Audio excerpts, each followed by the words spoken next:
So, how do you use this stuff anyway?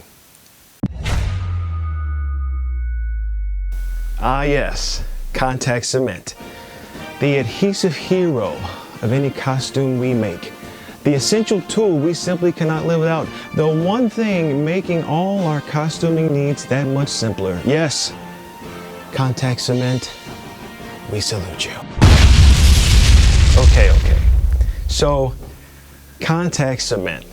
It's one of the things that we're going to use a lot of the time when we're building our costumes, when we're building our props. It's going to be one of those essential items needed. So, it looks simple on the surface. Sure, you just put it on, you slap it together, and it's stuck. But it's not that simple. And what I want to do is kind of go over some of the basics of contact cement, kind of the do's and don'ts, just so you can see exactly the slip-ups you can make, how you can avoid them, and how to properly use contact cement, our adhesive hero in the cosplay space. So first off, what brand of contact cement should you have? I primarily use Weldwood. They're not sponsoring this. It's just a good product that I use. Of course, you can use, Barge is another one people talk about a lot. You can use any type of contact cement that's readily available to you. I just happen to use Weldwood. So another thing that we do with contact cement, we attach foam to it. So the foam I always use is TNT Cosplay Supply. This is some of it here. Of course, again, you can use any foam you want to. I use this stuff. It's great. It's a great product, and a link to where you can get some of this will also be attached to this video. So we've got our glue, we've got our foam. So let's dive in on how to actually use this and get this done. All right, so with contact cement, I'm just gonna grab it here, open it up, and there it is.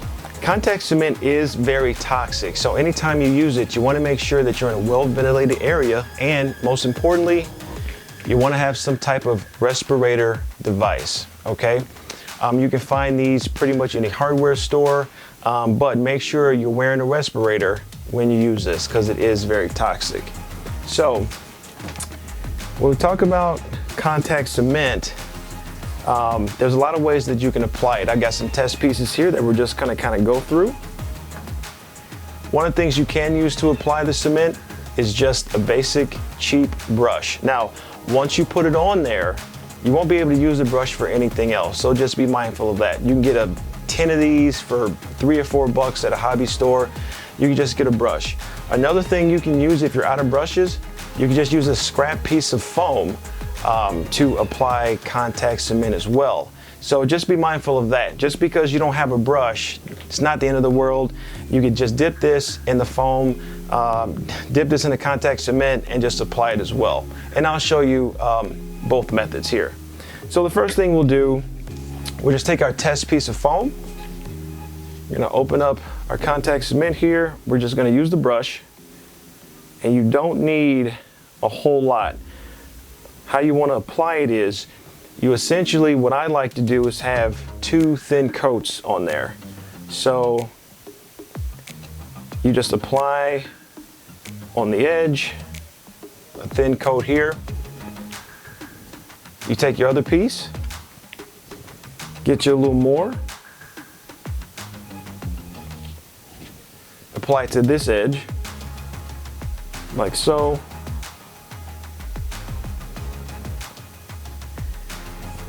And then, you see, once you've got it applied on both edges, you just play the waiting game.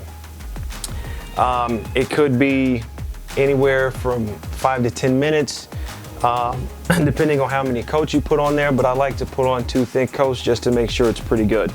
Once it's dry, then you can actually apply it. And I'll do it the correct way first, and then I'll show you some ways that it's not gonna work. Okay, so we're just gonna fast forward here and get to the part where it's ready to be tacked on. A few moments later. Enough time has passed, our 2 pieces are dry, so what you're looking for when you're ready to apply both sides is you just want to give it a touch. As long as it feels dry, you're pretty good, okay?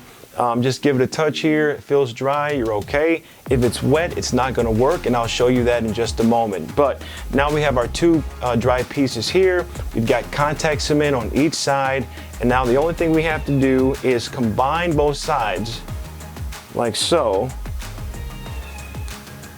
And it doesn't have to be careful because it's just a test piece.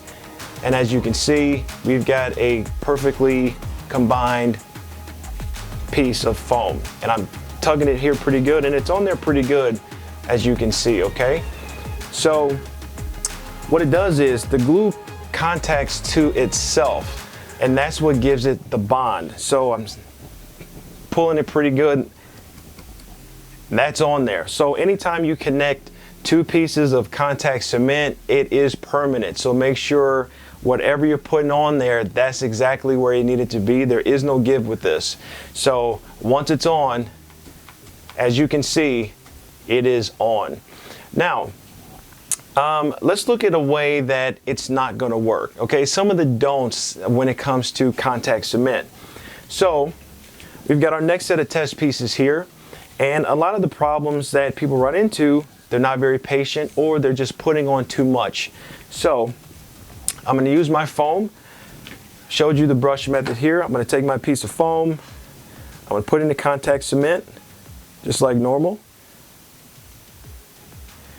And you can take this piece of foam here and simply just use it as a brush and just apply the contact cement like you would with a brush.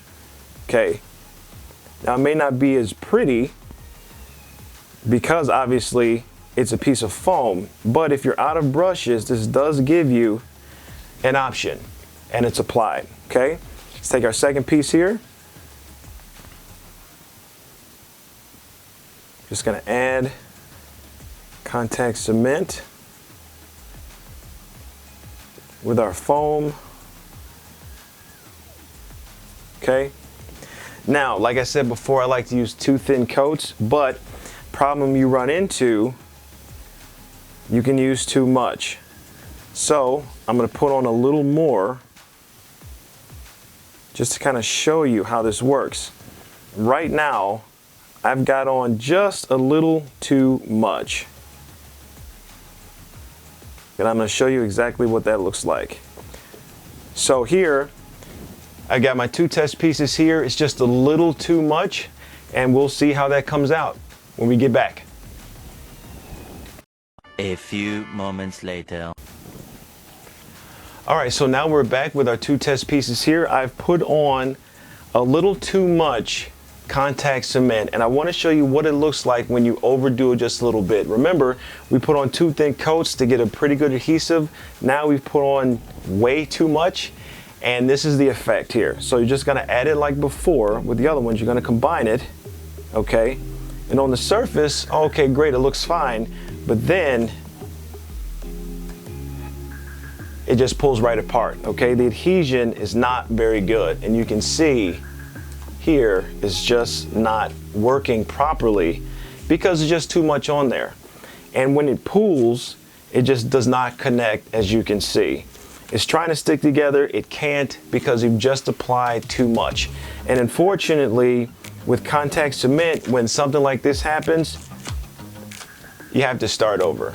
Okay, so you want to kind of avoid putting on too much. You always want to put it on thin and just let it dry, and put it on thin and just let it dry, opposed to putting on too much at once, and now you have a piece that does not stick whatsoever. All right, now this is the piece that we put on properly, and it's still going strong. As you can see, I'm putting a pretty good pressure on that, and it's still strong because it was done properly.